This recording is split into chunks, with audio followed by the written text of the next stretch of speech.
যে আমার মনে হয় জনমানুষের পাশে থাকার, জনমানুষের সাথে ভালোবাসার একটা নিবিড় সম্পর্ক স্থাপন করার যে পথ দেখিয়ে দেওয়া হয়েছিল, সেটা থেকে আমরা অনেক দূর চলে গিয়েছিলাম বলেই আজকে 5ই আগস্টের পরে আমাদের এই অবস্থা। এবং আপনাকে একটা জিনিস সবসময় অনুধাবন করতে হবে, যে সবসময় কিন্তু প্রাপ্তিতেই যে মুক্তি, প্রাপ্তিতেই যে সুখ, এটা কিন্তু নয়। আপনি $500 বিলিয়ন অর্থনীতি বানালেন, $600 বিলিয়ন অর্থনীতি বানালেন বলেই মানুষ আপনার প্রতি খুব অনুরক্ত হয়ে গেল, খুব খুশি হয়ে গেল, এবং সেখানে ক্ষোভের কোনো সঞ্চার হবে না, সেখানে উত্তেজনা তৈরি হবে না, সেখানে সংক্ষুব্ধ হওয়ার কোনো জায়গা থাকবে না। এই ধরনের চিন্তা করা বোধহয় খুব বালক সুলভ একটা চিন্তা ভাবনা। সুতরাং আমার কাছে মনে হয়েছে যে আমি আজকে সকালবেলা একটা লাইভ টক শো করেছি, আমার কাছে মনে হয়েছে যে অকপট স্বীকারোক্তিটা এমনই হওয়া উচিত যে আমরা আমাদের দলের তৃণমূল থেকে সকল পর্যায়ের মানুষের যদি আন্তরিক অংশগ্রহণ থাকতো 5ই আগস্ট বা জুলাই মাসের যে আন্দোলন সংগ্রাম, সেটাকে মোকাবেলা করার অথবা আলিঙ্গন করার বা এটা সমাধান করার, তাহলে আজকে এই অবস্থা হতো না। এখন আপনি যদি প্রশ্ন করেন যে আন্তরিক অংশগ্রহণ থাকলে এই অবস্থা হতো না, এটাতে আমি একটু পরে আসি। মানে তাহলে 5ই আগস্টে সেই পরিস্থিতি মোকাবেলা করা যেত যদি আন্তরিক অংশগ্রহণ করে থাকতো, আমি যদি ভুল না বুঝি। কেন হলো না এই প্রশ্নটাতে পরে আসে। যেটি আগে একটু জানি, আপনি বলছেন যে জনমানুষ থেকে দূরে সরে গেছে, মানে সেটা কখন থেকে সরে গেল আওয়ামী লীগ? আপনি জনমানুষ থেকে দূরে সরে তার একদিনে যান না, এই পর্যায়ক্রমে এটা হয়েছে। আমি জানি না, এটার জন্য হয়তো অনেক মানুষ আমাকে ঘৃণা করবেন, গালিগালাজ দিবেন, কিন্তু যেটা সত্য সেটা তো বলতেই হবে। আমি কতগুলো জাজ্জল্যমান উদাহরণ দিতে পারি।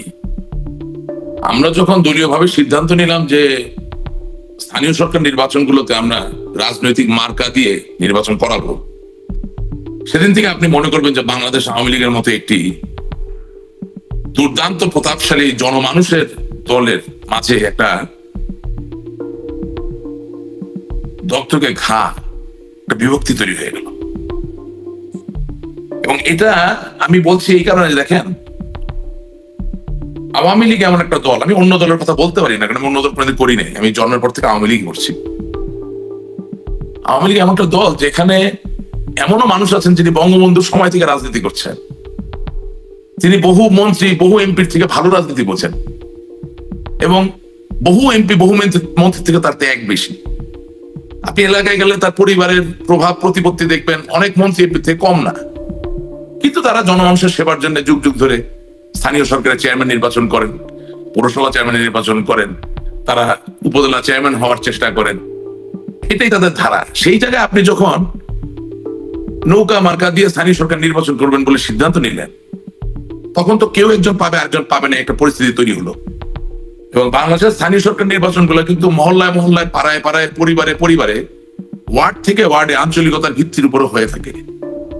আপনি মানুষের একান্ত নিজস্ব একটা জিনিস এমন ভাবে রাজনৈতিক একটা ধারণা ঢোকানোর চেষ্টা করলেন, এটা ভুল না সঠিক সেটা নিয়ে বিতর্ক করা যাবে, কিন্তু আপনি কোনো রাজনৈতিক প্রস্তুতি ছাড়া, মানুষকে উজ্জীবিত না করে, মানুষকে মোটিভেট না করে, মানুষকে ওই জায়গার ওরিয়েন্টেশন না এনে আপনি হঠাৎ করে যে সিদ্ধান্ত দিয়ে দিলেন, তাতে যেটা হয়েছে অন্য দলগুলোর জানা ক্ষতি হয়েছে, তার থেকে আওয়ামী লীগ অনেক বেশি ক্ষতিগ্রস্ত হয়েছে। পুরো টেকনাফ থেকে তেতুলিয়া প্রত্যেকটা এলাকায় এই এক ইউনিয়ন পরিষদ নির্বাচনকে ঘিরে দল ধীরা বিভক্ত, একটা দুর্বল অবস্থায় চলে গেল। এবং তার থেকেও বড় কথা, আপনি 300 জন এমপির আমল নামা বাছাই করে 300 জনকে নমিনেশন দিবেন সংসদ সদস্য নির্বাচন করার জন্য, এটা যত সহজ, বাংলাদেশের মতো একটি দুর্নীতিতে জর্জরিত দেশে সেখানে আপনি 5000-এর মতো ইউনিয়ন পরিষদ নির্বাচনে প্রায় 20,000 প্রার্থীকে যাচাই বাছাই করে কে আসলে নৌকা পাবেন এই সিদ্ধান্ত নিতে যাবেন, আর সেখানে দুর্নীতি হবে না, এটা তো আশা করা যায় না। আমি আজকে আপনাকে ব্যক্তিহীন কণ্ঠে বলতে চাই, এই স্থানীয় সরকার নির্বাচনে নমিনেশন প্রক্রিয়ায় যে নেতৃবৃন্দরা উপস্থিত ছিলেন, তাদের কাউকে দিয়ে আপনি আগামী দিনে আওয়ামী লীগের জন্য কোন রাজনৈতিক আন্দোলন সংগঠিত করতে পারবেন না। তারা দুর্নীতির সাথে জড়িত ছিলেন মনোনয়নের না, আমি কথা আমাকে একটু শেষ করতে দেবেন, করতে পারবেন না কেন? কারণ আমি মনে করছি জাতীয় নেতা রহিম সাহেব আমাকে নৌকা না দিয়ে আমার প্রতিপক্ষকে দিয়েছেন, সুতরাং আমি রহিম সাহেবের কথায় আমার জান প্রাণ কে নিবেদিত করে কোন আন্দোলনে নিজেকে আর নিয়োজিত করব না। আমি ইউনিয়ন পর্যায়ের একজন নেতা, আমি আমার জমি জমা বিক্রি করে 50 লাখ 60 লাখ টাকা দিয়ে নমিনেশন করার চেষ্টা করে নমিনেশন তো পাই নাই, বরং আমার টাকাটাও মার গেছে। আমি একজন আওয়ামী লীগের নেতা, দেখা যাচ্ছে যে আমি ইউনিয়ন পরিষদ নির্বাচনে চেয়ারম্যান ইলেকশন করার জন্য আমাকে যাইয়া আমার রাজনৈতিক দলের পিয়ন অফিস অ্যাসিস্ট্যান্ট তাকে দিয়ে ধর্ণা দিতে হচ্ছে। তো রাজনৈতিক কালচার এভাবে ক্রমান্বয়ে কিন্তু ধ্বংসপ্রাপ্ত হয়েছে। এবং হ্যাঁ, আমার কাছে তো আর অকাট্য কোনো প্রমাণ নাই যে দুর্নীতি হয়েছে কিনা, তবে perception is very important. Awami লীগের হাজার হাজার নেতা কর্মীরা তো একসরে বলে যে স্থানীয় সরকার নির্বাচনে যেদিন থেকে মার্কা দেওয়ার প্রচলন ঘটেছে সেদিন থেকে নমিনেশন বিক্রয় বা নমিনেশন সম্পর্কিত দুর্নীতিও তা না বেঁধে উঠেছে। সুতরাং আমি আজকে সত্যকে অস্বীকার করতে পারি। আমরা পরবর্তীতে শুনেছি রাশেক রহমান যে এই সিদ্ধান্তটি ভুল ছিল, মানে আওয়ামী লীগের পক্ষ থেকে বলা হয়েছে স্থানীয় সরকার নির্বাচনের প্রতীক বরাদ্দ দেওয়াটা। কিন্তু আপনি যে বলছেন যে মনোনয়ন বাণিজ্যর যে জায়গাটি বা মোটা অঙ্কের টাকা নেওয়ার জায়গায় যারা নমিনেশন দেওয়ার জায়গায় ছিল, আপনি কি বলবেন তারা কারা? না, আমি আপনাকে যা বলেছি, আমি আওয়ামী লীগের ক্ষতি করতে বসি নাই, আমি সত্য বলতে বসেছি। আমি বলেছি স্থানীয় সরকার নির্বাচনে নমিনেশন বোর্ডে যারা ছিলেন তাদের কাউকে দিয়ে আপনি আর আগামী দিনে কোনো জাতীয় আন্দোলন সংগঠিত করতে পারবেন না। আপনি গণমাধ্যম কর্মী, নমিনেশন বোর্ডে কারা কখন কোন কোন সময় ছিলেন তথ্য বের করে প্রকাশ করে দেন, বা যারা এটা নিবিড়ভাবে চিন্তা করেন তারা দেখবেন, তারা জানবেন। আমি আপনাকে যে কথা বলছি, সমস্যা আছে মানে এটি বলতে আওয়ামী লীগের ক্ষতি নিশ্চয়ই করছেন না, কিন্তু এই সত্য বলাতেই আওয়ামী লীগ নিশ্চয়ই খুব খুশি হবে না। আমার কোনো ক্ষতির বিষয় না। At the end of the day আমি একটা রেজিমেন্টের দলের সদস্য।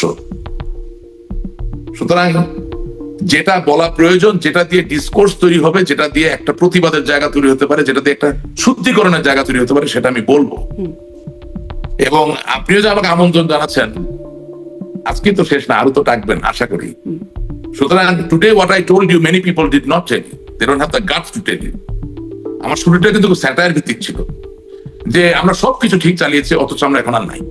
কিন্তু এই গাটসটুকু কি আপনি একটু দেখাবেন যে মনোনয়ন বোর্ডে কারা ছিলেন? আমরা সুনির্দিষ্ট হতে চাই, কারণ আমরাও এরকম আসলে খুব অকাট্য তথ্য প্রমাণ সহকারে না, কিন্তু আপনাদের নেতাকর্মীদের মধ্যে অনানুষ্ঠানিক কথাবার্তায় শুনি ওই নেতা সেই নেতা, আমি নাম ধরেও বলতে পারি কাদের কাদের কথা বলা হয়, বিশেষ করে 5 আগস্টের পরিণতির কারণ হিসেবে।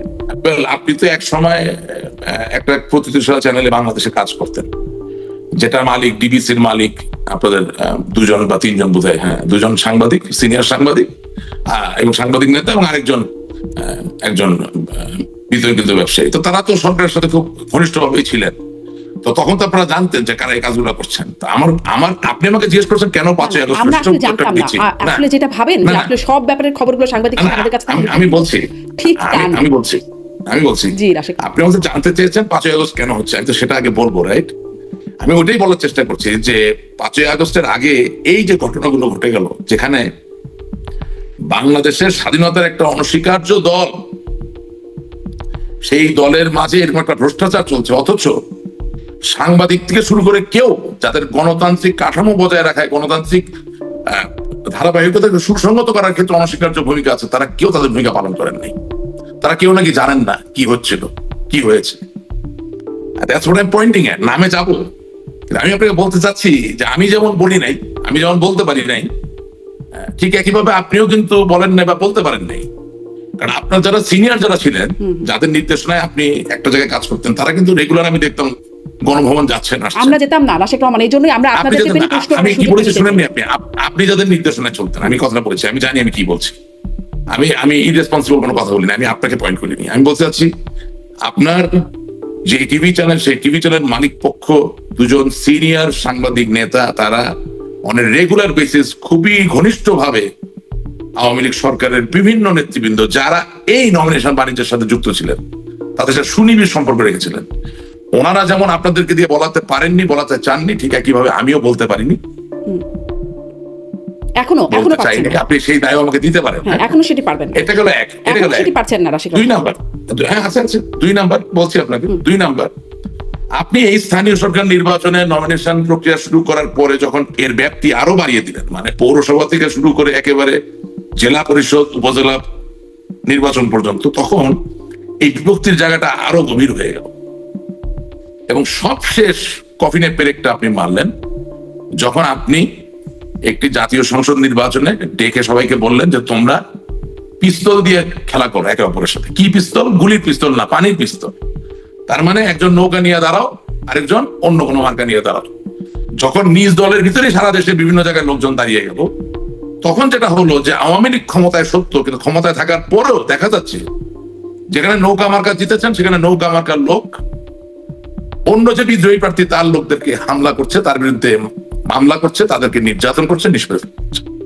আবার যেখানে নৌকা মার্কা জিতে নাই কিন্তু দেখা যাচ্ছে কেন্দ্রীয় রাজনীতির অনেকের বাতাসে বা প্রভাবে বা সুনজরের কারণে বা বিশেষ ব্যবস্থাপনার কারণে জিতে এসেছেন, তারা আবার জেতার পরে দেখা যাচ্ছে একেবারে বোনেফাইড আওয়ামী লীগের যে নেতা কর্মী তাদেরকে মামলা দিচ্ছেন, নিষ্পেষিত করছেন, নির্যাতিত করছেন। কোথাও কলেজের সভাপতি চেঞ্জ হচ্ছে, কোথাও স্কুলের সভাপতি চেঞ্জ হচ্ছে, কোথাও ফৌজদারি মামলা দায়ের করা হচ্ছে, কোথাও কারো দেখা যাচ্ছে টিসিবি ডিলারশিপ নিয়ে নেওয়া হচ্ছে, কোথাও কারো পানি এমনকি সেচ করার পানির যে একটা অনুমতি, সেই সেচ যন্ত্র চালানো